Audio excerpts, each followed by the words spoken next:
The number one definitive, most important game in Baylor football's 2025 schedule is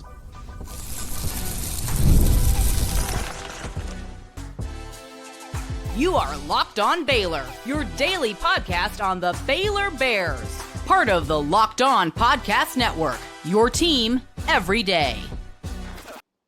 Hello, Bears fans, and welcome to another episode of Locked On Baylor, part of the Locked On Podcast Network, where it's your team every day. I'm your host, Cam Stewart of ESPN Central Texas. Joining me, as she does every Wednesday, Sydney Wicker of KCEN Channel 6. It is a Wicker Wednesday. We are talking about the Baylor football schedule, what the biggest game is, as we look at it on May 21st. Are we sleeping on Cam Carr, the actual guy who's coming back for the Baylor basketball team this year? Kind of. Also, the Baylor Bears baseball team is in Arlington. They are playing their first Big 12 tournament game in 3 years today. Mitch Thompson has a whole lot of belief. We will tell you why. All that and more on this episode of Locked On Baylor. Sydney Wicker, big time season for Baylor football. Ton of hype. I mean, we talk about it every week. We are part of this. We hype it up every single week. Front-loaded, ton of great games in August and September, but this Big 12 is so unpredictable all around the schedule. There's tons of intrigue. But for you, Sydney, in this all-important season, what is the most important game for Baylor football?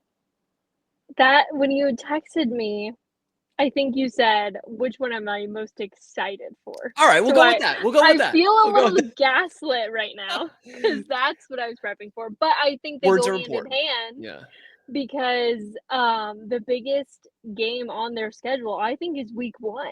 I really think this Auburn matchup is huge. But I think if we look at conference play, I'm really excited for the Arizona State matchup. Mm-hmm. That was a team who is going to be totally different than they were last season. But I'm still curious to see, with experience that a lot of those guys are going to have with playing in the college football playoffs, how Baylor matches up against that. I know it's different. I know it's going to be a different team and a different season, but I do think there is something about playing with teams who have that experience and what that can expose in your team.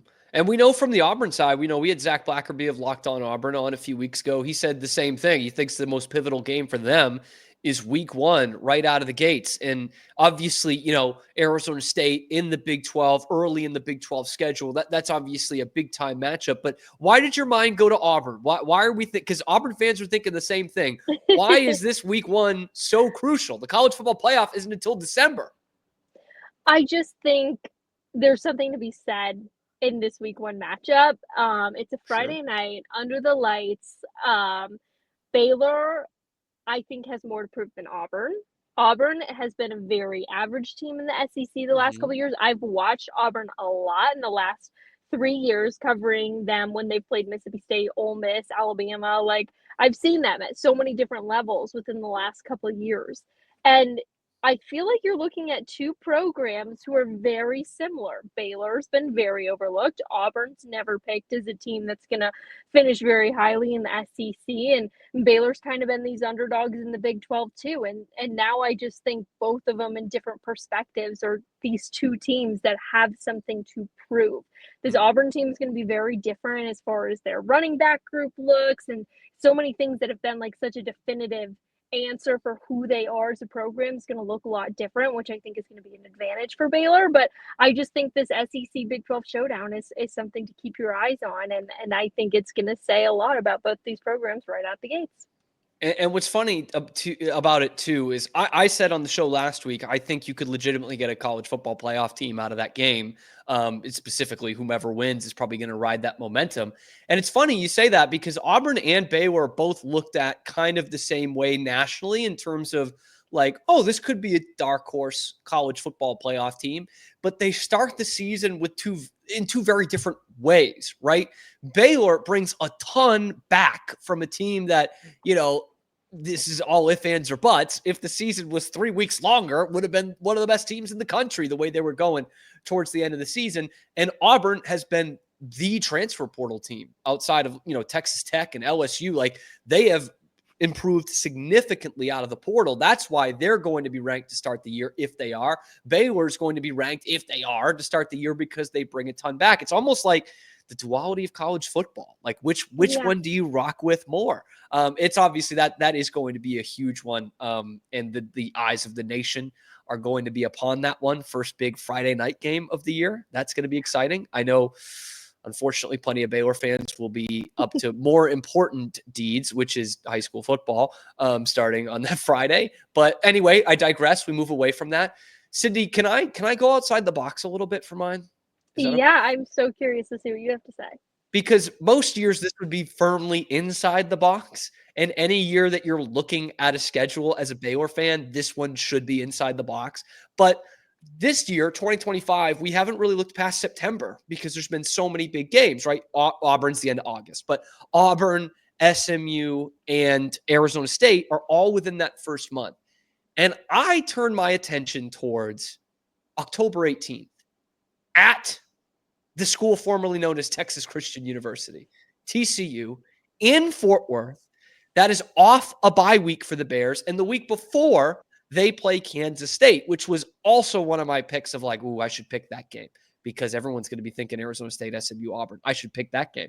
But then I saw TCU because I'm going to go optimistic here. I think this Baylor team's going to be pretty good. I think they're going to survive that September stretch pretty well, like maybe with one loss.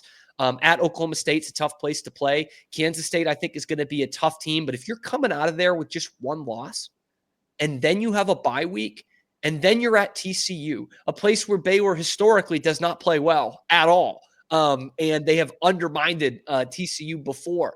And I think back to 2021, I think that was also coming off a bye week.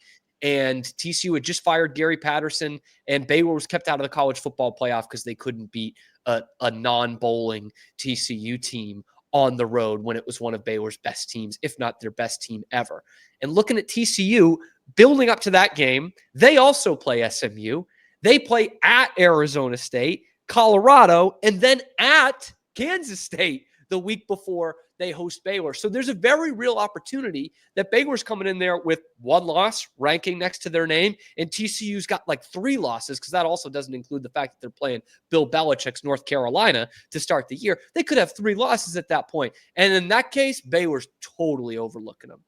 How could you not? And they've been bitten by that before. So this one, if that is the case, and they're overlooking TCU, but they still come out with a gut check victory against them on the road, then I think Baylor fans are looking at Cincinnati, W. UCF at home, W. Another bye week, Utah, probably a W the way they look right now. At Arizona, one of the worst teams in the conference. Now you're thinking if you get past that game with only 1 loss on the record, you're really thinking Big 12 championship college football playoff. But you know, Sydney, these rivalry games, I know it's not Michigan, Ohio State. Rivalry games can trip up the best of teams, and it's certainly happened to Baylor in the past. So I'm glad you said this one because that was obviously one that I looked at. I mean, I even thought Houston. Every time you see Houston TCU, you just have to be prepared because it doesn't really matter the magnitude. You never know what's going to happen. Those rivalry games literally can trip anybody up at any level. So I thought about that as well, but I just feel like that's gimme. You always think TCU, your rival's always the one. Yeah. But I don't know. I'm excited to see how they do. I do think it's interesting what you bring up, though, of how TCU will be going into that game at that time. But I just feel like Baylor has such a chip against TCU, especially recently, the way last year's game played out and being so close and rushing the field. I mean, I know those TCU guys are going to remember that, and you take that with you for a while. You don't forget that feeling. I mean, you brought up the Michigan-Ohio State rivalry. Ryan Day says losing that game is worse than losing a relative. So I don't know. These ones, those matter. You think about them for a long time. I don't know if you think about it that hard or if you cry over it that much. But that's an interesting slate. I like your perspective on where TCU's head is going to be at going into that. I think next week, Wicker Wednesday, I power rank my relatives and which ones I would trade for a victory over TCU. I think that's a good segment for next week. Oh God, I'm gonna tell my family, do not watch Wicker Wednesday this week. Yeah, that's the thing. I'm just gonna have Sydney. I'm gonna have Sydney do hers, and I'm gonna keep my Oh, hands completely clean. I don't have any relatives, so there you go. But that is all right. So we've got the Auburn one, we've got the TCU one, with plenty of ranked matchups in between. By the way, this is gonna be one fun football season, but those are the games to look out for. Josh Hoover, look out for him, man. He's probably not getting the respect he deserves within this conference that has a litany of great quarterbacks. Anyway, coming up next, speaking of guys that have been overlooked, there is one guy returning for Baylor basketball going into next year. Have we overlooked him? How big a part of the puzzle is Cam Carr? Let's talk about it next on Locked On Baylor. But first, a message from our friends over at FanDuel. Guys, you've seen the playoffs going on, especially in the NBA, every night, delivering those highlight-worthy performances, the momentum shifts, the can't-miss moments, whether it's a game-winning shot or a breakout player. There's never been a better time to get in on the action. FanDuel makes it easy to stay in the game before tip-off and when the game is live. Player props, performance trends, even same-game parlays. Fans have more ways than ever to play smart and win big. And you want to be connected with this game, right? Blowout, close game, whatever. And you feel like you've got a hunch, you got a read on who's heating up. Why not back it up? Put your money where your mouth is. Same game parlays. How could a $200 in bonus bets add to the excitement of your first $5 bet? You think that would help out a little bit? Maybe raise the stakes of a playoff game? Well, guess what? If you're new to FanDuel, it's the perfect time to sign up. Head to FanDuel.com and place your first $5 bet. And if it wins, you guessed it, you're going to get $200 in bonus bets. Let me say that again. Place that first $5 bet, gimme, win, and if it wins, you'll get those $200 in bonus bets. So make every moment more with FanDuel, official sports betting partner of the NBA. Running things back on a Wicker Wednesday, Cam Stewart alongside Sydney Wicker of KCEN Channel 6. We're talking basketball now. And it's been well documented that Baylor does not have any players coming back from last year's roster. Well, any players that played a game for Baylor last year on their roster, because Cameron Carr is coming back. He transferred midseason. He came in basically as a walk-on practice body to practice with the team, and now will be a part of the roster as a scholarship player in 2025-26. And you'll remember Cam Carr came in here with plenty of controversy. Okay. Stud player, former 4-star, like high-end 4-star, one of the top 10 guards in the country, going into Tennessee last year, played a couple games for the Vols this year before getting hurt in December, and then transfers. And the controversy comes with Rick Barnes and how he responded to it. Here are a couple of quotes to refresh your memory. He said, "I have no idea," when asked about Carr's decision to leave. "He just walked out. We were obviously counting on him to be part of the team. Surprised his teammates. They were very disappointed. So from here on, there's nothing really to talk about. No reason for his decision. It's baffling, to be quite honest with you." He went on to say some other things that weren't very complimentary of Cam Carr. Obviously pretty frustrating for a coach to lose a player in the middle of the season, but that probably really burned his behind that he went to Baylor, because Rick Barnes hates Scott Drew. So, Sydney, my question for you before we get more into Cam Carr's game here is, this is a guy who did practice with the team the last couple of months of the year, but then again, that team he practiced with is not there. So how much do you actually take stock in that? Because normally I'd be like, well, that's good. He's practicing with these guys. He's got some chemistry, but now these guys aren't here. Is it important still that he was part of the program under Scott Drew for a couple of months? I think so, just because there's something about understanding coaches' systems and the way that they work and function. And every coach, I think, really does things differently in their own way. So I do think there was something to being there. I don't think it was a total waste of time for him to be under Scott Drew's system to kind of get a feel for things. But yeah, I don't think it was not helpful, just different. So 18 college games. It's not like he has a bevy of experience either. You know, he was a big-time player out of high school, like we said. And what's kind of interesting is the fact that Baylor retained him, because he played at Link Academy for Bill Armstrong. He was a teammate of Jacoby Walters in high school. And he comes here with Bill Armstrong as an assistant coach, but now Armstrong's the head coach at McNeese, and Cam Carr is still here. So kind of flew under the radar that it's actually pretty impressive that Baylor held on to him. It would have been very easy for him to just be like, actually, you know what? I'm going to go start at McNeese. So bye. It would have been so easy. And I believe his sister plays at Arkansas or LSU, so somewhere else in the SEC country. But he is sticking at Baylor, improved shooter last year at 40% in, again, only 4 games on the season. He's averaging 2 points a game for his career. So it's not like we're talking about a guy who's already, tore up everything in college basketball. But Sydney, I mean, just to have a guy who's coming back who, like you said, knows the coach's system, is an effective player at guard. You're basically taking another flyer on someone who was a stud out of high school and is still new to the college game. You added 3 guys in this 2025 class, but it feels like Cameron Carr fits into that as well. And I know it was kind of an unceremonious end at Tennessee, but does it also kind of give you that vibe of a 4-star player coming in fresh and could actually be here for more than a season? Totally. That's exactly what Baylor needs. And I think that's what Scott Drew needs. He needs somebody to mold, something to work with. Like, this is huge. And you mentioned just with Bill Armstrong leaving and all that, that's huge to stay and to be here. And there's a reason for that. And so who knows where exactly that's going to go and how that's going to grow.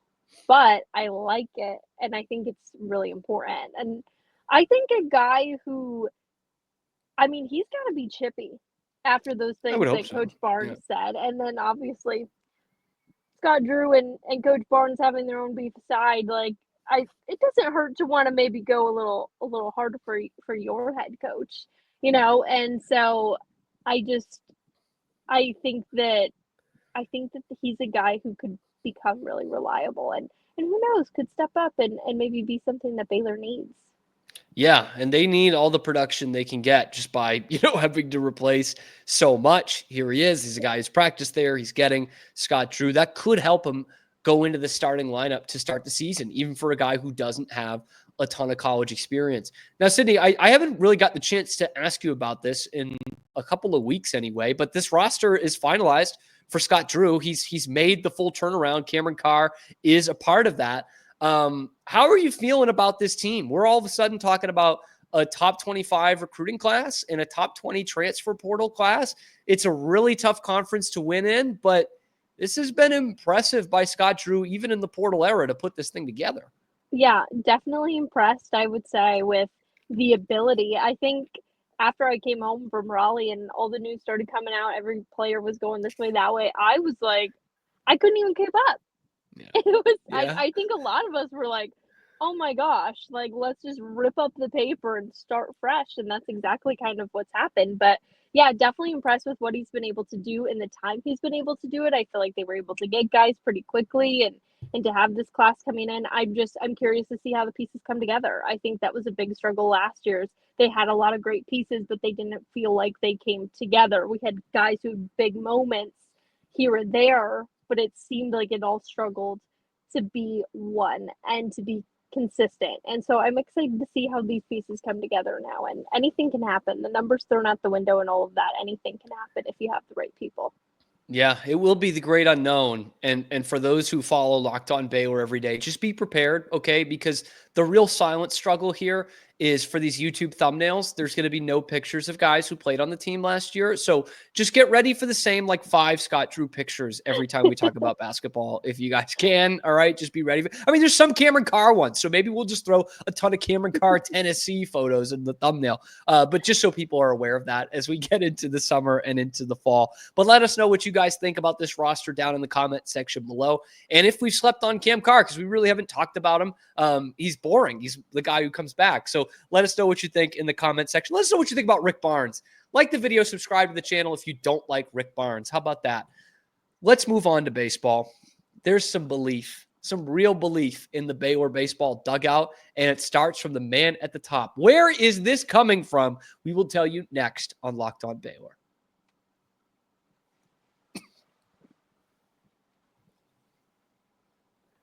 got to take a little peek behind the curtain here as we record this. Sydney, you are just coming from a meeting, an audience of sorts with Mitch Thompson as they set out to make the short trip up to Arlington for their first Big 12 tournament since 2022. I was saying yesterday, the last time they won a Big 12 tournament game, the student play-by-play broadcaster was yours truly. So it's been a while. All right. They were playing in Oklahoma City back then, a full head of hair and everything.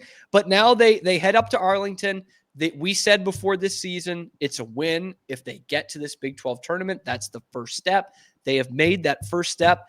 But they are not content with just that, Sydney. What did Mitch tell you about their expectations of this tournament? So fun talking to Mitch today. He came out wearing this black hat, and it said "Believe" across the top. And wow, somebody, if like somebody was gonna ask, yeah, I was so ready to ask. Somebody beat me to it, but Coach pretty much was just saying he believes in this group right now, and the belief that they have going into this tournament is not just to play one game and hopefully get a win over Oklahoma State. They're going in with the belief that they can be there for 5 days. He told his guys, pack for 5 days. Like, we're coming prepared, we're ready to work, and he just fully believes in this group and where they're at right now. We've seen them pull out some really close wins here late, which I think is huge. And they've been able to not necessarily turn things around, but to have these really good moments.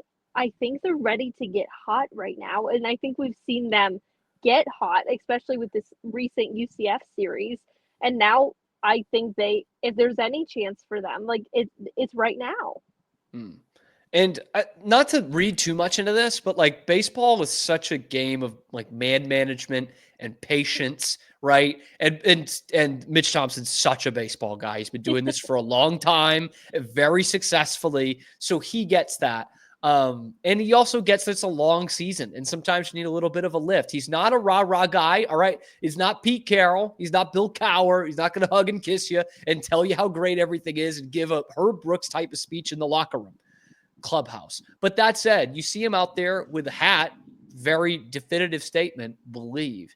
Do you think that's kind of Mitch Thompson pulling out some gamesmanship of like, look, these guys need to hear it from somebody else? Like, I need to give them a little something here when we go into the tournament. So did that kind of catch you off guard to see that?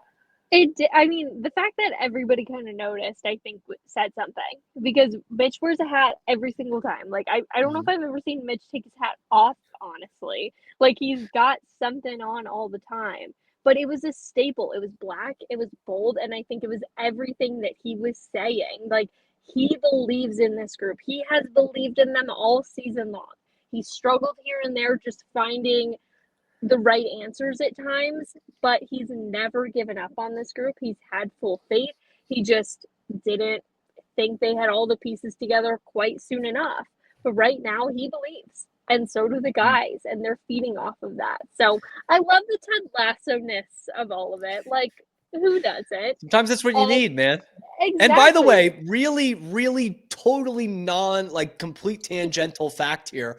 But the team that AFC Richmond from Ted Lasso is based on is Crystal Palace, wear the same colors. They shoot it at their stadium. They had never won a major trophy, which is a storyline in Ted Lasso. And in Ted Lasso, they play in the FA Cup final against Manchester City and they lose. And guess what happened this past weekend? If you can believe in storybooks, Crystal Palace played Man City in the FA Cup final and won their first ever major trophy. So maybe, Sydney, what I'm trying to say is if you're going to tap into the Ted Lasso-ness, maybe this is the perfect time to do it.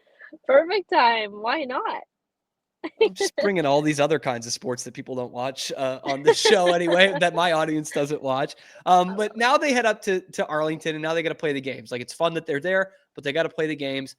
Baylor would need to win this tournament to get into the big dance. Oklahoma State, even as a 7 seed in the Big 12, they're already slated. Like, they're already going to be probably a 3 seed, right? Which is as low as you can get basically for a Power 4 team. But they're already slated as being in that field. So my question to you before we get you out of here, Sydney, is what does success look like for this Baylor team in the Big 12 tournament? They probably don't have, like, obviously they're packing for 5 days, like you said, right? They're ready to play this whole thing out. I don't think many people are expecting them to win, but now that they're here, what does success look like to you? I think success this season, I think, still goes back to what we said, which was making the Big 12 tournament. Nobody thought they were going to be there. But I think if you really want to capitalize on that success, it's winning at least one while you're there. Like, Okay. you got to prove that you not only can get here, but you can win here. And I think that's huge. And Oklahoma State's a real test. That was a team they struggled with at home. But this Baylor team just seems to be so good on the road. Why not make a statement in that first round against a team you struggled with already? And so I think success right now looks like at least one win in this tournament and then a close game against Kansas. That'd be good.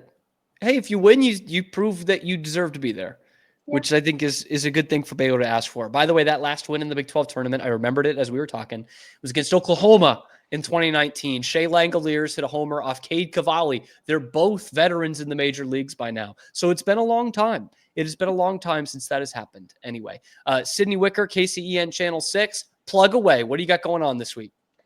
Oh, everything from Apparently, Big 12 tournament to lots of high school action. Our teams right now, softball's basically in the Final Four and baseball's in the Elite Eight. So our teams are playing everywhere. I think our closest games are like in the Dallas area this week. But don't worry, I still go and I still cover them. So we'll be all over the place, putting miles on the cars. And yeah, that's pretty much the biggest stuff we've got going on this week. I'm doing a cool story on a Robinson softball player who actually is the home run leader in softball for Central Texas as a whole. So we'll have more on that this week too.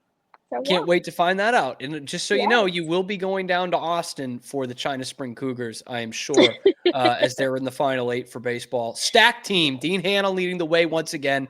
Coach Corey Beckham's team, unbelievable program. My China Spring Cougars will be back. But Sydney, thank you so much for joining once again. Appreciate you coming on every Wednesday. And I appreciate you guys for listening. Thanks for having me, Cam. I put you in a tough situation there because I also never know whether to respond or not when that happens. But anyway, we appreciate you guys for making it your first listen today and every day. You can find us obviously on YouTube. So like and subscribe if you're there, wherever you find your podcast, and on the 6 Now app. 6 Plus app. 6 Plus. I'm always so close, and I have it. I literally have it. I just never remember. 6 Now app. Anyway, you can find us there, and we will see you tomorrow on your favorite show, Locked On Baylor.